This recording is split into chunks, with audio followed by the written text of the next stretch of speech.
Today is the 15th of June, 2021, and we're in the Destiny Global Studio. And we have with us here the Honorable Mr. Pierre with us. Welcome, Mr. Pierre. It's been a long time, It's a very long time. you know, but it's Nice great to meeting you see again. you, man, and you look We fantastic. haven't seen you for a long while. Yes, but St. Lucia is always like home to me, from home to home. And, you know, it's always good to come here. And I would like to just put a few questions to you because I know you are the leader of the opposition party. Yeah, sure. And how long have you been the leader of the opposition party? Actually, it was in June 2016. Just as soon after we lost the elections, I was the deputy leader, and then I became the leader. And the convention of the party endorsed my leadership unopposed in October of the same year. Okay. And from that time, I have been re-endorsed by the General Council or the National Council of the party every October. So the National Council is what gives you the harnessing to be the leader of the party. Okay. Between conventions, the National Council is in charge of the party, basically. But the convention of the party and the annual conference of delegates, Okay. which happens every year, the delegates have a vote of confidence in the leader. So in June 2016, because of the constitution of the party, the National Council endorsed me as leader because I was deputy leader. Okay. And the annual conference of the party, which is in October of every year, confirmed my leadership by a vote. It was a vote of, I think there were probably 7 against in the vote, right? And every year after that, I've been re-endorsed. The last convention, I was re-endorsed with a no vote of 3 Okay. and a positive vote of 200 and something. Right? But because of COVID, there was no convention in 2020. So it's around 5 years since you've been Yes, leader. basically, we have 5 years. Yeah. And I'm sure that being leader, you're in a position now to take the party in the direction which you think it should go. Yeah, well, you see, it's not a good thing to be leader when you've lost elections. Okay. So you see, I've come in a time when the party lost elections.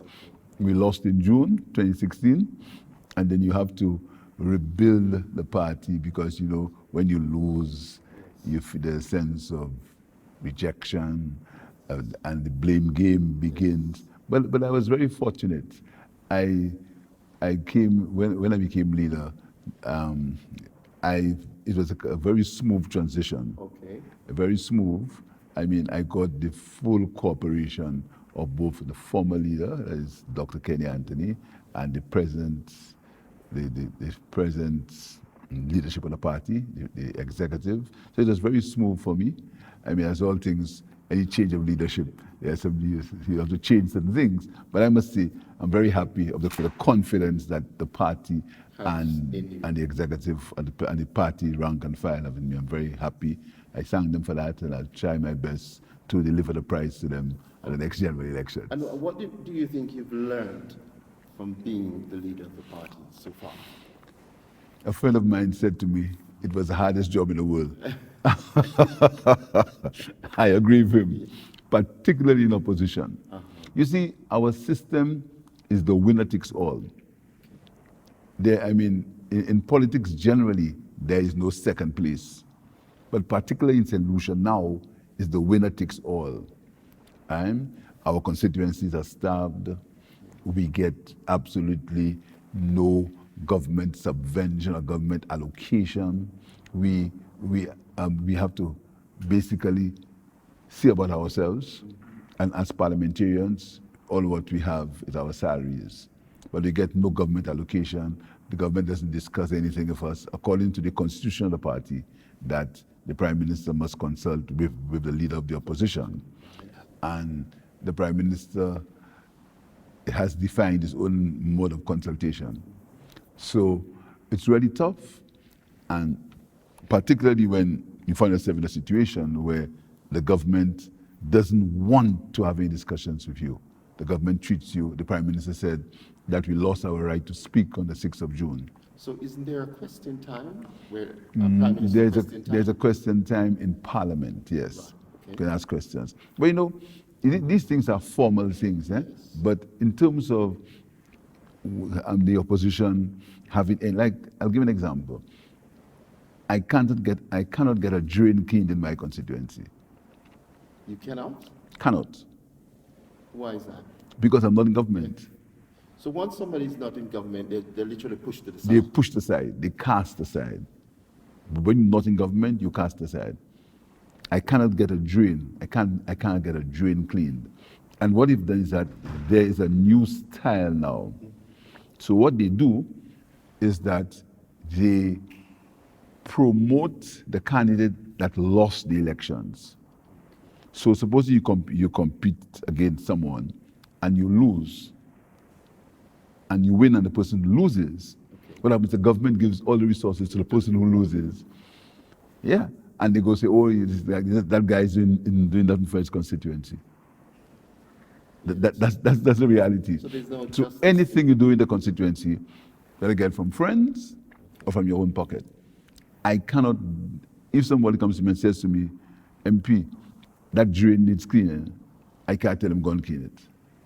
So I would imagine for your constituency, there's a lot of disgruntled constituents at the moment. And you see, and that is why the system is so bitter and divisive, because it's people who voted for me as St. Lucians, right? Now people voted for all 6 of the MPs as St. Lucians, okay. But it appears as if, and it was clearly stated by a lady a few months ago.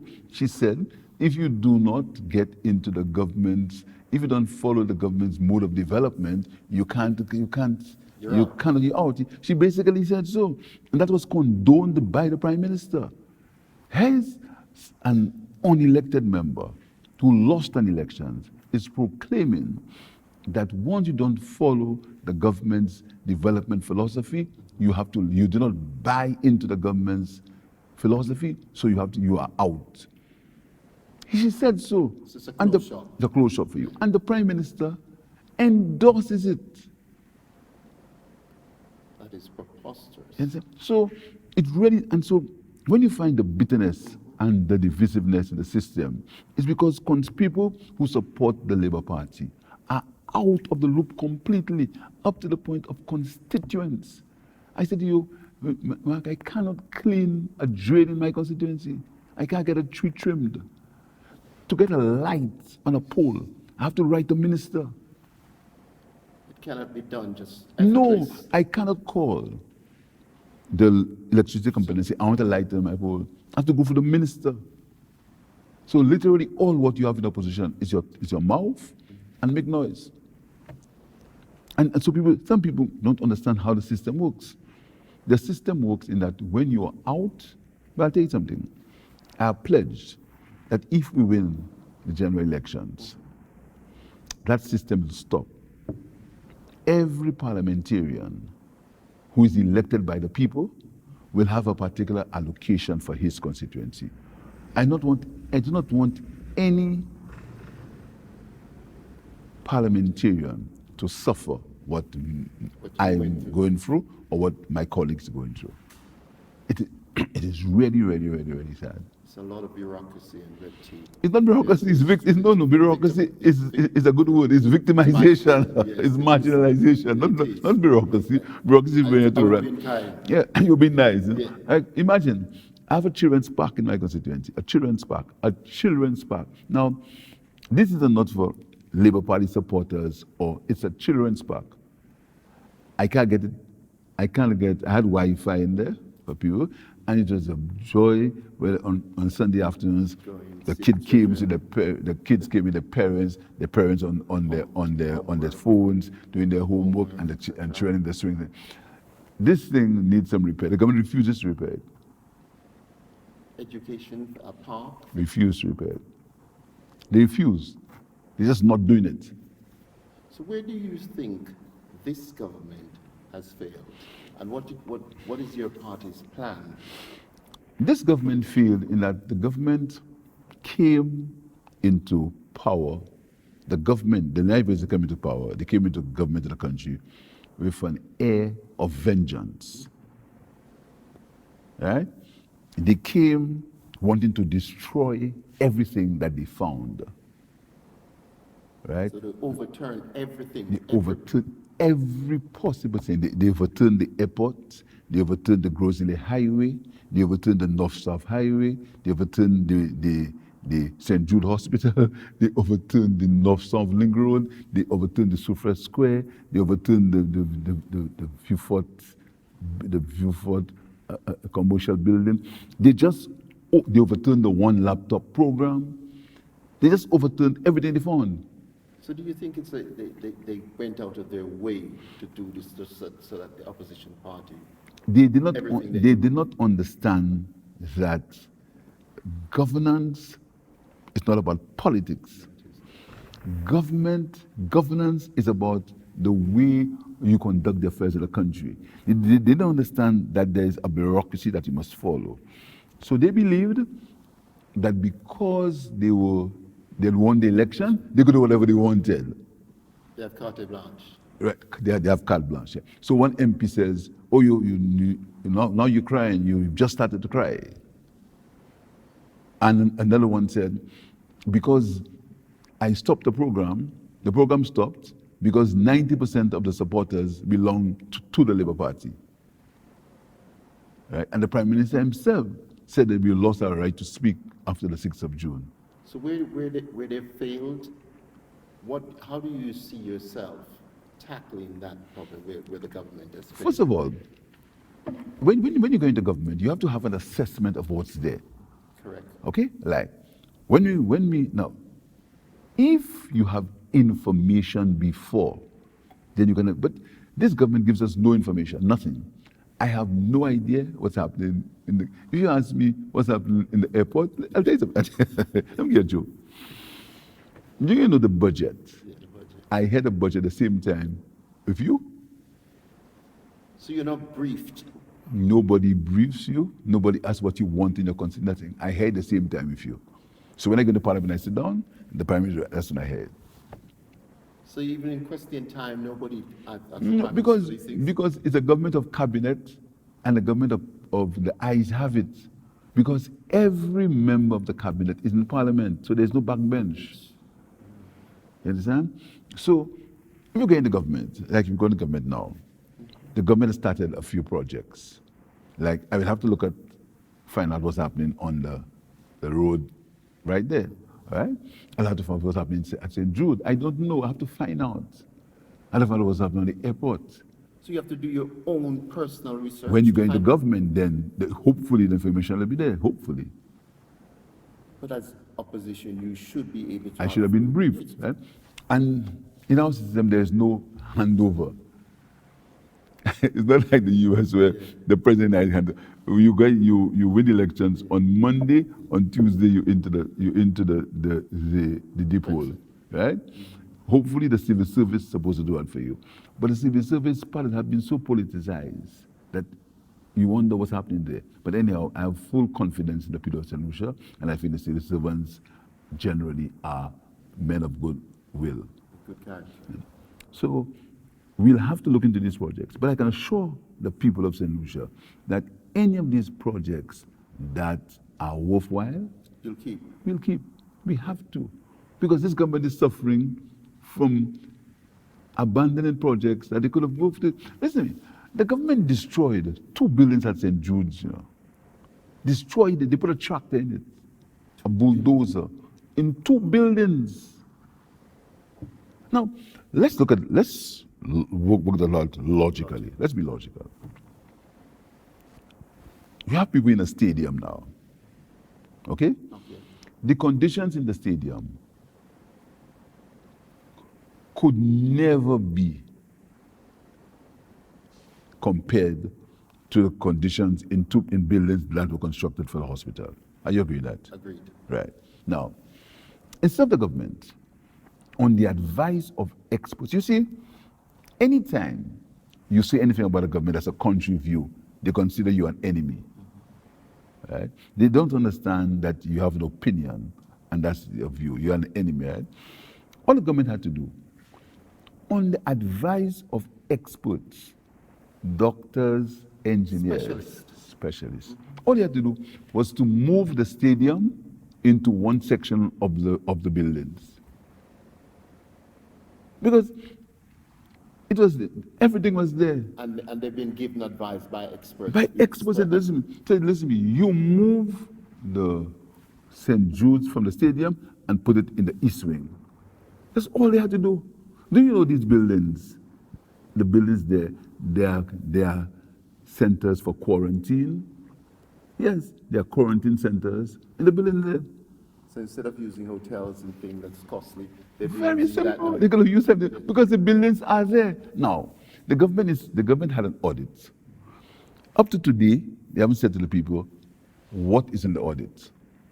But the audit says that these buildings can be used for a hospital, even though you do some amendments or renovations or changes. You've allowed the buildings to deteriorate. These buildings are there now for about 8 years, some of them. 7, 8 years. And you bulldoze two of them. In a poor country like solution, you put a bulldozer into buildings? A building that was built for you. Absolute nonsense. so when they've done that now, and you come into power, these things, how are you going to tackle that? First of all, the government is say they build a new hospital. They haven't disclosed not one tender. So I don't know what it costs. I don't know what the engineering costs. I don't know I know nothing. I'm leader of the opposition. Yes. Right? Now, what they do is they give you a side thing and say, oh, you're chairman of the Public Accounts Committee. Right? The public doesn't understand or doesn't know what the Public Accounts Committee does. The Public Accounts Committee, it doesn't investigate government's finances, The Public Accounts Committee reports on the report of the Director of Audit when it is tabled in the Parliament. When it is tabled in the Parliament. And the Public Accounts Committee is a function of the Parliament, not a function of the Constitution. So they still have control. Exactly. Yeah, they still have control. So right now, I have no idea what's happening at St. Jude. I don't know how much it costs. I don't know who are the contractors. I do nothing. But when you get into government, I can assure the people of St. Lucia that if our aim, our objective is to open the St. Jude Hospital as soon as is possible. Am I to assume that they have a hospital that they've opened recently? I hear people talking about a new hospital that is being built. That's the OKEU hospital, the Owen King General Hospital, Owen King European Hospital. Is it a private hospital or is it for the public? It's the largest investment by the European community in the region, in the OECS. It's built purely on funds from the Europeans, right? That hospital started the first. Now, again, you understand, a lot of the history has not been told. That hospital started in our time. The United Workers' Party were in power. And the hospital wasn't completed, It went through. So, a lot of the propaganda, then we came back, right? And the hospital was completed. That hospital is a very complex, massive structure. Now, the Europeans said, listen to me, our taxpayers are asking us what's happening to that money. That's what they're saying, right? So you need to show us that something is happening. So in February, we had a naming ceremony for the hospital. See, listen, that's where your money went? Yes. There is a building. Here's it, that's a building. So we named it the OKEU General Hospital. This government makes a big story. You name the hospital and you didn't open it. That was in February. We lost the election in June. 3 months. 3 months. when they came in, when the United Workers' Party got into government, there was the same way.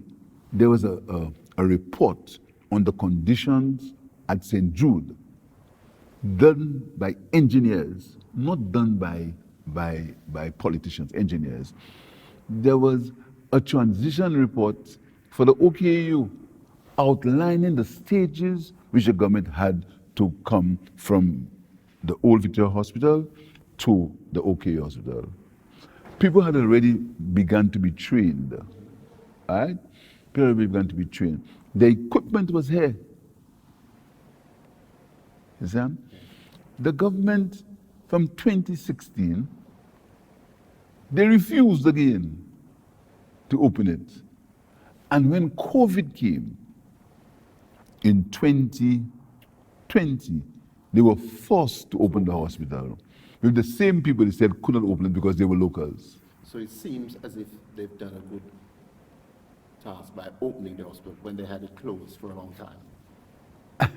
And opening the same people they said couldn't open it. But again, I understand that conditions there are not as they have shortage of medicines, but the fact is they are in a better physical structure, which I'm very happy for the people of St. Lucia. Just moving on to the pandemic, because we touched on it has been a tight situation for every political leader, for every country in the world to deal with. How do you think that the present government has dealt with the pandemic, and what do you think you would do different if you do anything different? First of all, I must state clearly that the government did not cause the pandemic. The pandemic is a worldwide phenomenon, and then for any government, that's a difficult time. It is. Very difficult time. Because anybody can lead in good times. Exactly. But for most governments, they would have seized the opportunity to bring the country together. And that's what I would have done differently. If I was the Prime Minister of St. Lucia in this time of pandemic, you would not even know the difference of government and the opposition. So you bring everybody together? Everybody together. Yes. Because both parties, I'll bring the leader of the opposition in my confidence. Yes. There are some countries, I think it's in Denmark, where an opposition member was made the Minister of Health in the government. I don't remember that, if you know that. Yeah. Because that's a time when everybody's panicking. So he pulled it. Yes. But the government began the division immediately. I made a statement. I said St. Lucia was the worst prepared country for the pandemic. Let me tell you the conditions under which I said so. When I said so, St. Lucia had absolutely no quarantine. They had no quarantine facilities. The Prime Minister is speaking about quarantine at Rat Island. St. Lucia had no testing. St. Lucia had no testing capabilities when I said so. Right? St. Lucia had absolutely no idea as to how many people, because there was no testing. There was no testing, so you can't find out how many people got it. So I said St. Lucia was prepared. Right? You were lambasted for that, I suppose. I was denigrated. I was treated like the scum of the earth. And I've lived to see the day. And I'm not gloating about it. I'm very, very concerned about it because I'm St. Lucia. I know people who have died in COVID. St. Lucia has done the worst in COVID management in the OECS. And even now, St. Lucia has more people dead than the entire OECS put together. So if you have to look at it in relative terms. It's still the same way. No, that's nothing to gloat about. No, it isn't. It's something to be sorry about. But the fact is, the government, in the head of all this, I gave the government a 7-point plan. You did? Yes. As usual, they just brush it and the surrogates just continue to attack. And right now, what's happening? The country is more divided than it should be. Look at the issue with vaccination. Vaccination is very emotive situation. Right? When the first dose of vaccines came, I said I will allow the first responders and the people who are in the front line of the fight against COVID to get vaccinated first. Doctors, nurses, orderlies. Yes. The government lambasted me. They that's had, what everybody does anyway they in the had world. memes, etc. Only to know that that's what most leaders did. I didn't know that. Yes. Listen to me. I didn't say I wasn't taking the vaccine, you know. I said I was allowing the frontliners to take it first. But as usual, this is the myopic nature of this government. They lambasted me. All kind of memes, all kind of nonsense, because I said that. When the time came, I took the vaccines. See, I always said I would have taken. Then I took the second dose. And I have got the second dose to prove it too. Exactly. But what I was saying is that let the people who matter most. Yes. Now, The old, the people. exactly. Frail. Now, the Prime Minister made the cardinal mistake of linking vaccination to elections. And that threw it all over. That threw it away. So the vaccine hesitancy is part of the reason why the Prime Minister's utterings. The Prime Minister should never speak about vaccines because he understands the nature. He doesn't understand the nature of the people of St. Lucia. And also, you have to balance life with livelihood. You cannot go on a road. You have to have a 5-point plan. You've got to have a plan. It's a journey. We had a 7-point. Yeah, you have a 7. You have to. There has to be a journey to come out of it. So for you, if you got back in government, you would still reinstate this 7-point plan. Okay. When you get into government, first of all, we'll insist on testing. You have to test.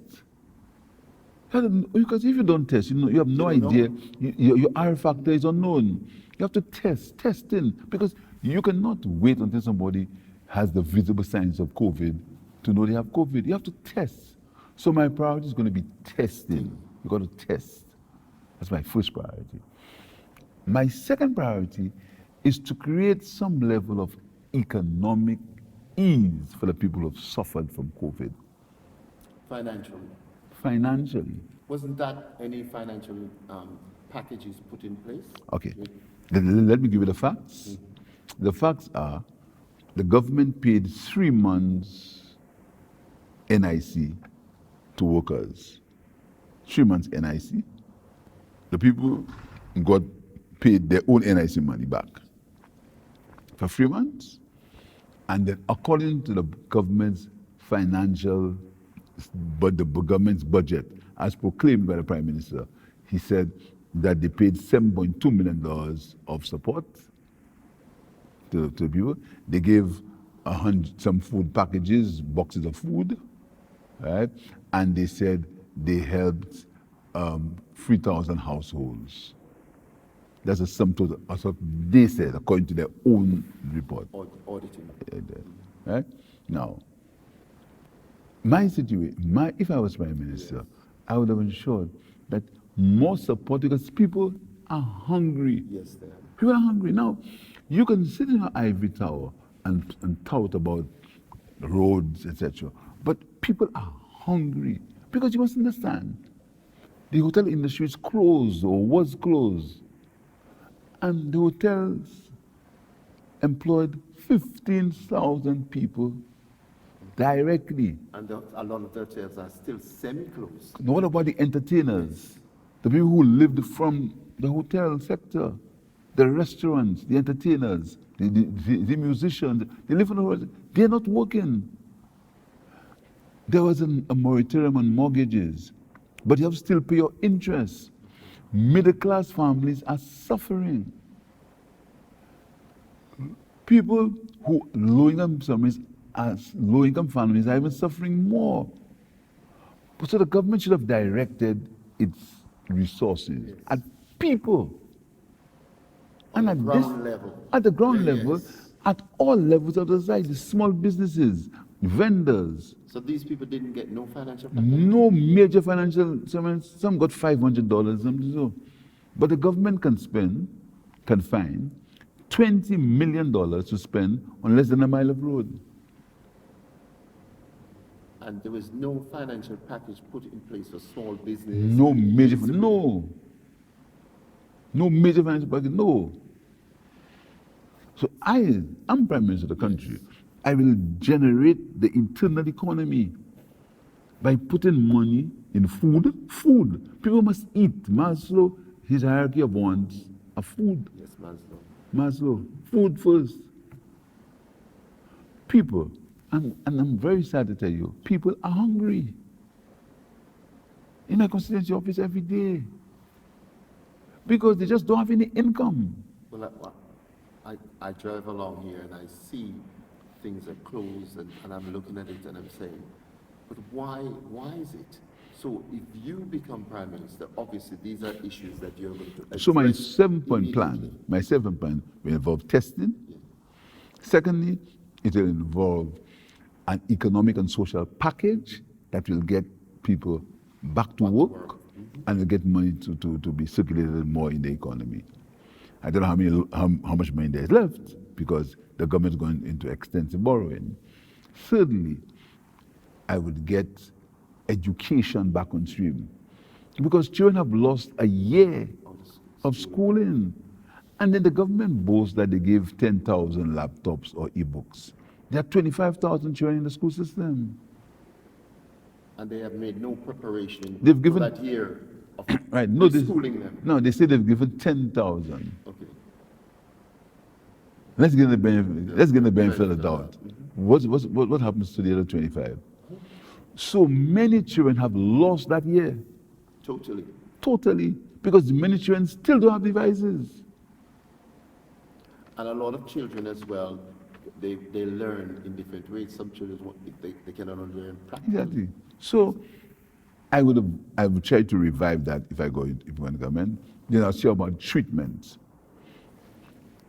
I don't believe that people, when they have COVID, should be treated like prisoners. I don't think so. I really don't think so, right? I believe that COVID facilities should be humane and people should not be ashamed to say they have COVID.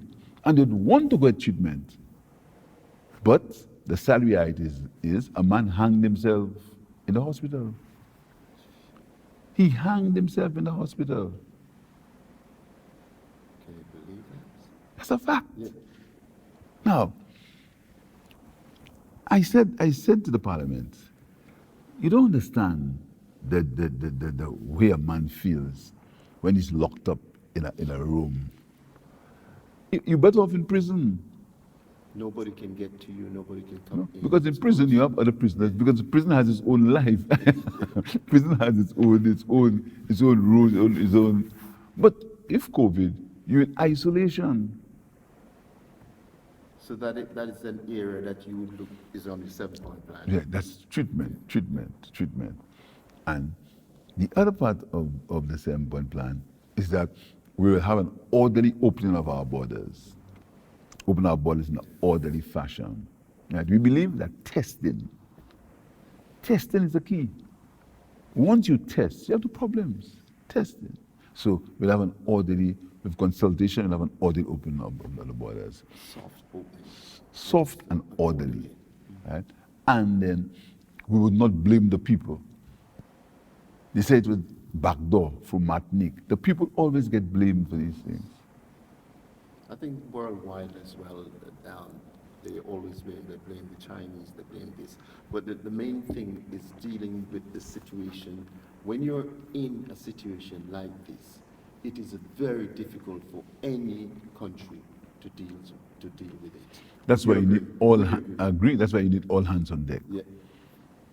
You know, and you're going back to your 7-point plan. If you become the Prime Minister, that is one of the first things. We have to, because up now the world has not dealt with COVID. You know, we have no idea. In England, the numbers seem to be going up. Agreed? Yes, agreed. Yes. Agreed. There are new variants all the time.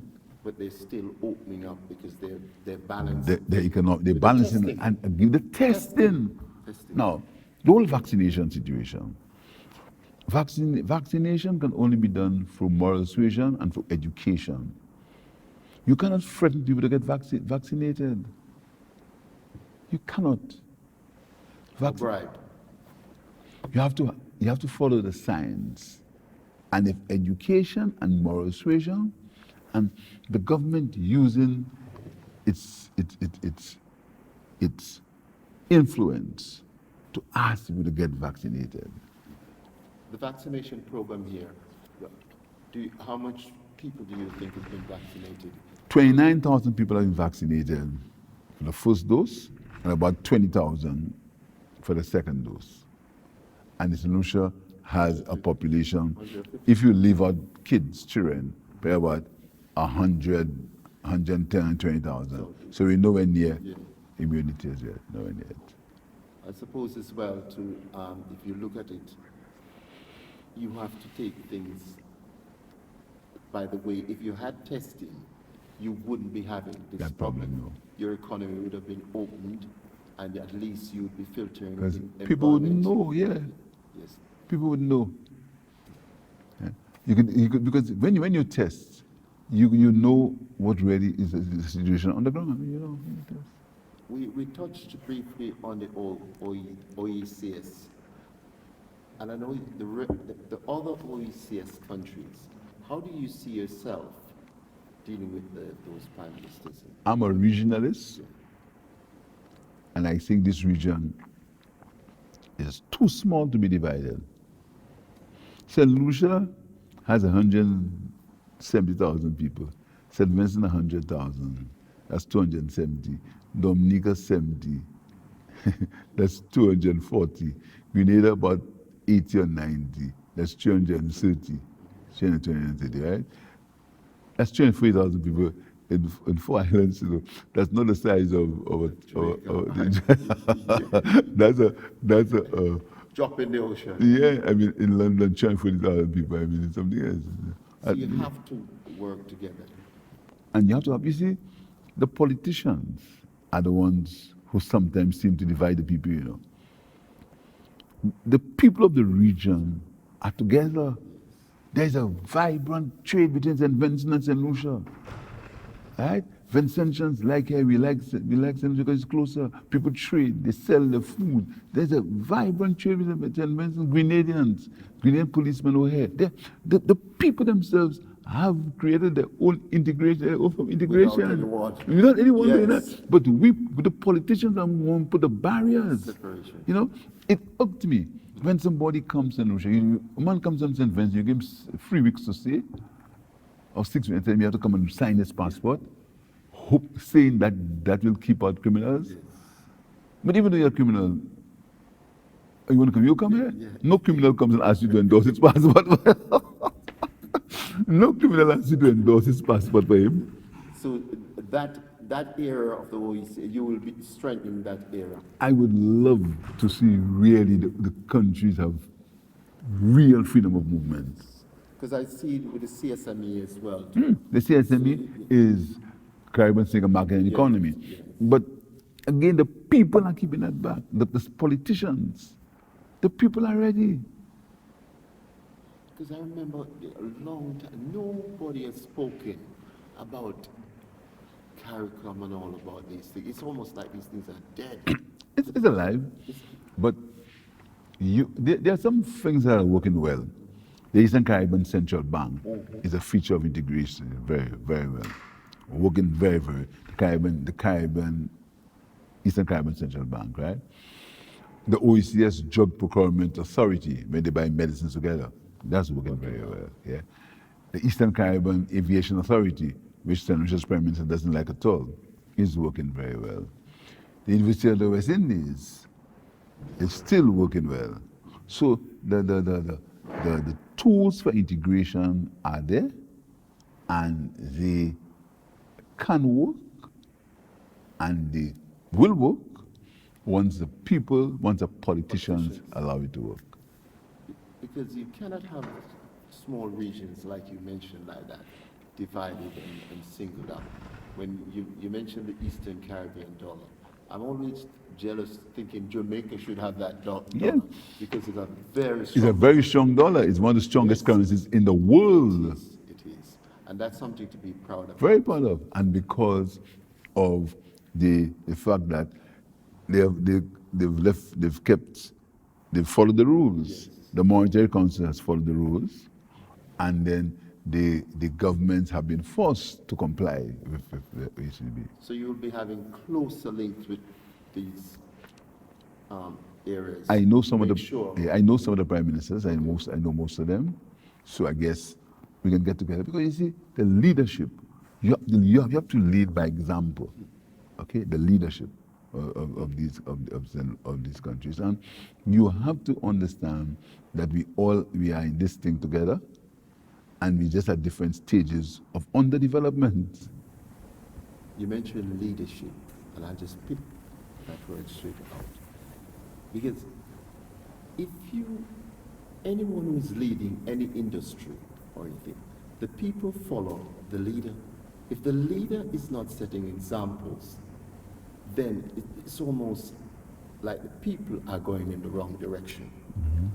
From going back to from the plan that you have, do you think the people of St. Lucia will follow you? If they elect me, Yes. then that's the first stage. The second stage, I'll talk to them. You see, you cannot talk down on people. You have to talk with them. And then you have to bring the opposition, on board. Because, listen to me, I don't think, and probably I've been in this thing for so long, I understand how it works. The government has 11 seats in the parliament, we have 6.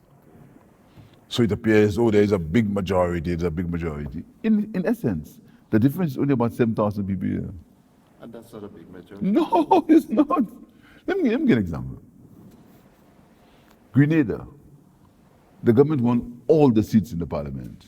There was a referendum and the government lost. They lost. Yes. And on the surface, you say, all the people support the government. So, when you win elections, and you win on first past the post, one vote gets you through, So if you win 17 seats by one vote, you have a 17 not majority. There's only one person. It's not a lot. It's not a lot. It's only one person. It's only one person who elected you. But One more person. But it seems huge. And that is what the politicians have not learned. When they get into government, they believe they are Lord and mighty. They control everything. It's not the case. So, are you in agreement like now they've called election early?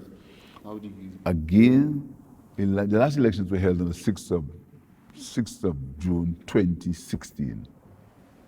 Convention dictates election I held 5 years later.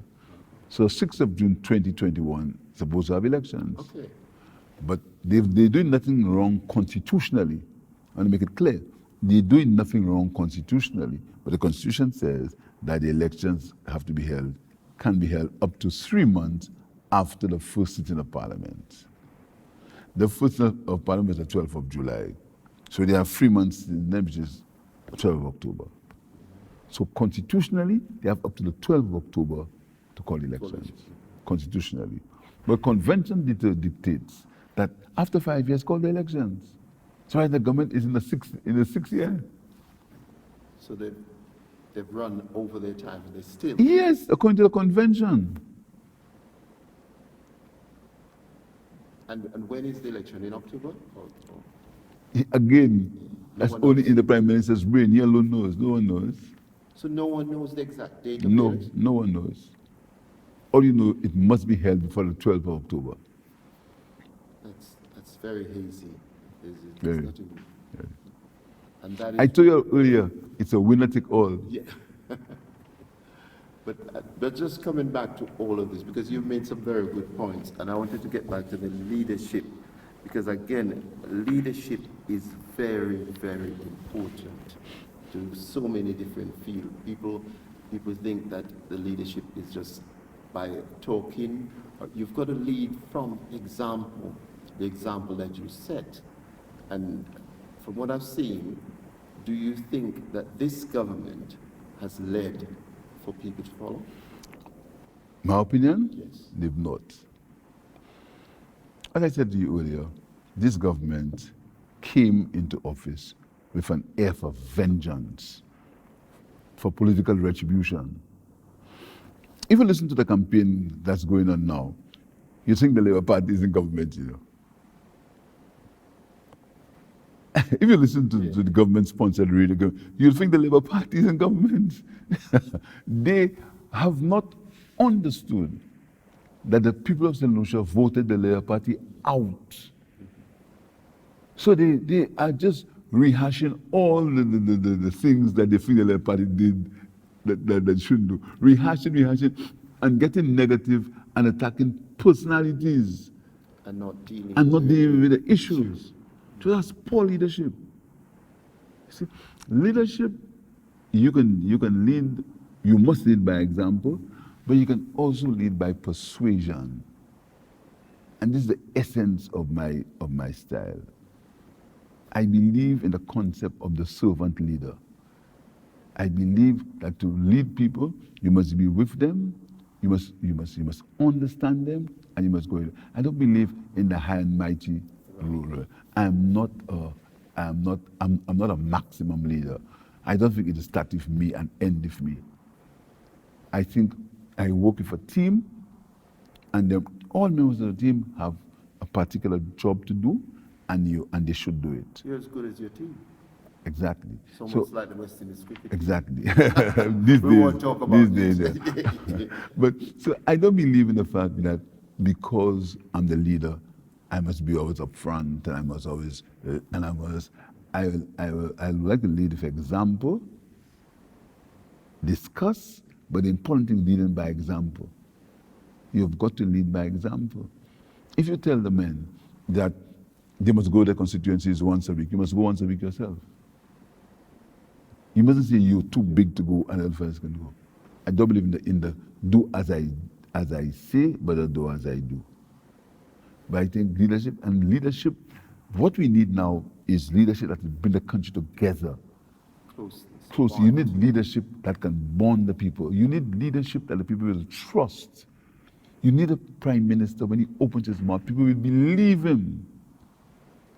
When the prime minister opens his mouth, he speaks policy, that is what a prime minister is. So the prime minister must always be believed. You should never doubt the utterances of the prime minister. And in this case? In this case, people doubt the prime minister is proven sometimes to either forget or not speak the truth. And on the global stage, internationally, like for globalization, do you think the present government has done anything towards globalization?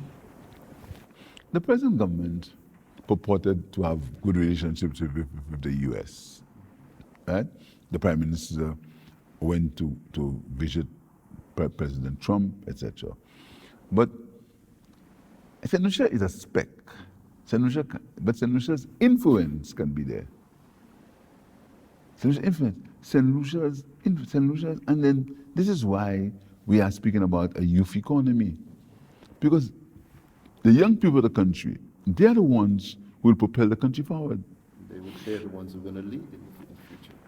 And they're not only going to propel the country forward by being lawyers and doctors and economists and this and that. They'll propel the country forward by being musicians, by being videographers, by being artists, by being sound engineers, by sports. Exactly. That is how they'll propel the country.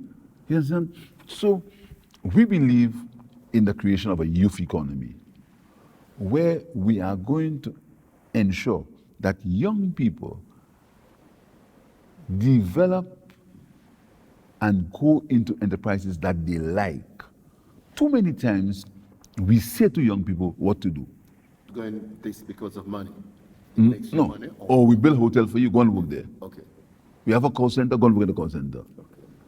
And we say to them, you do that. We never ask young people, what do you really want to do?